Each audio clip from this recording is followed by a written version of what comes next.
welcome back to another video series.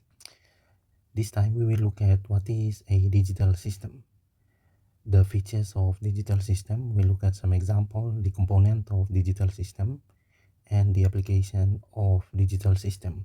Why digital system is widely used in the modern days. And it is also important that you need to understand basic principle from the basic to the advanced of how the digital system begin and how it will operate.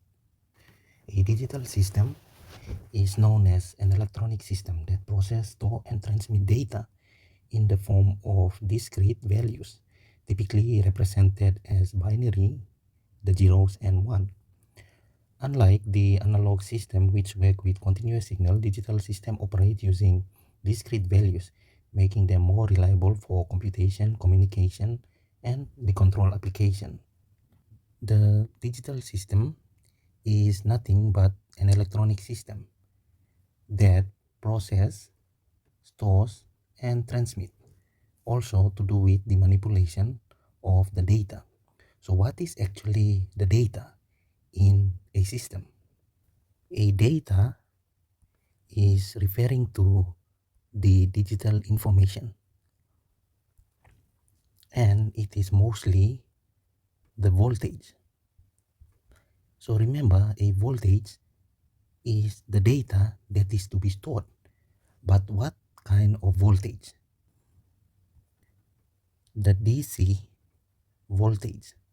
We previously described what is the analog and a digital voltage.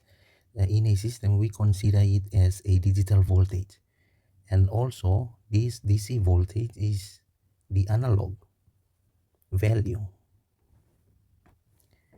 And since it is analog, in nature, it cannot represent the data. The analog value cannot be represented as a data. So how can we transform this analog value into the data which have the zeros and the ones? In most of the case, we have analog value, we have a device which is known as the analog to digital converter. And this analog to digital converter is now responsible for converting this analog value into a digital value. So this digital value now represents the data 1 and 0. And this digital value has a range. In most electronic systems, they operate on a value of voltage. We say voltage value between 0 volts and 5 volts. This is the range in which electronic system operate. Most system which will have a threshold in between the 0 and the 5 volts. So from this threshold, we can say any value that is below the threshold will be represented as example off, and anything that is above the threshold will be regarded as on. Any value that is between the threshold to 5 volts will be regarded as having 5 volts, and anything that is below the threshold to 0 volts will represent 0 volts. Therefore, this 5 volts will given as 1, and this value will be given as the zeros. So that's how data is coming from. The important thing is they operate between 0 volts to 5 volts only. That's important. And between the threshold and upwards, it is given as 1, and anything that is below is regarded as the zeros. And now I believe you can understand where the data is coming from. The data is nothing but coming from the DC voltage, which is analog in nature, and when passed through analog to digital converter, they form a digital value, which is now represented as data. I will give you an example. If we want to represent a data having a binary value 0, 1, 1, 0, 0, 1, how can we represent this, let's say, graphically? for you to understand. So by using a graph, we can plot something like this. Let's give it as 5 volts, and this is a time. We have 1, 2, 3, 4, 5, 6, 7, 8.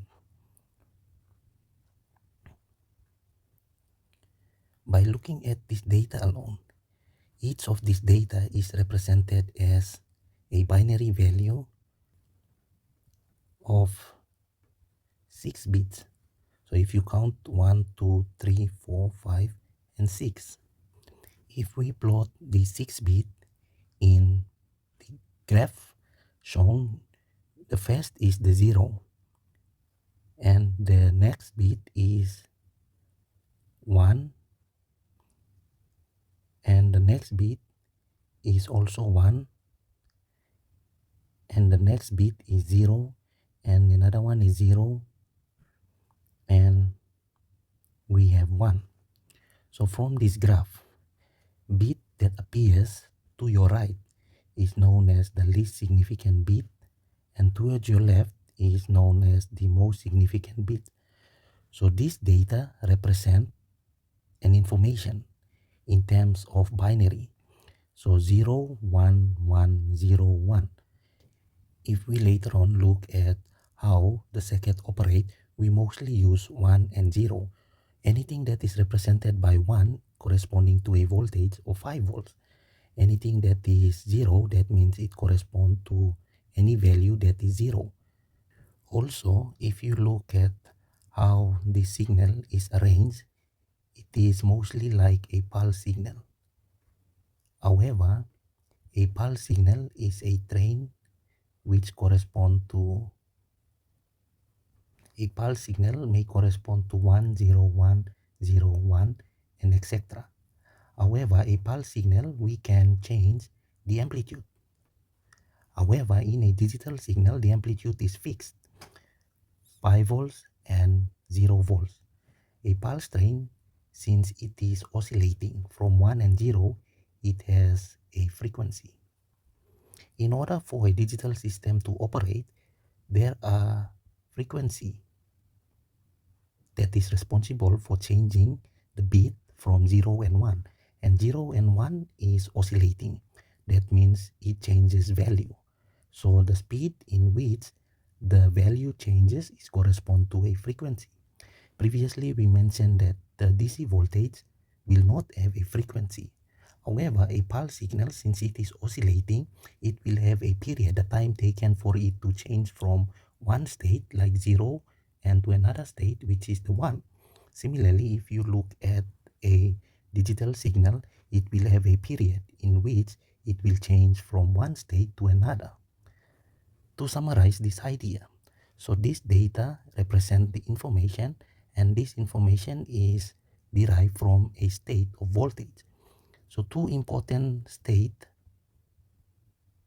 of a digital data, two important data, which is the ones and the 0.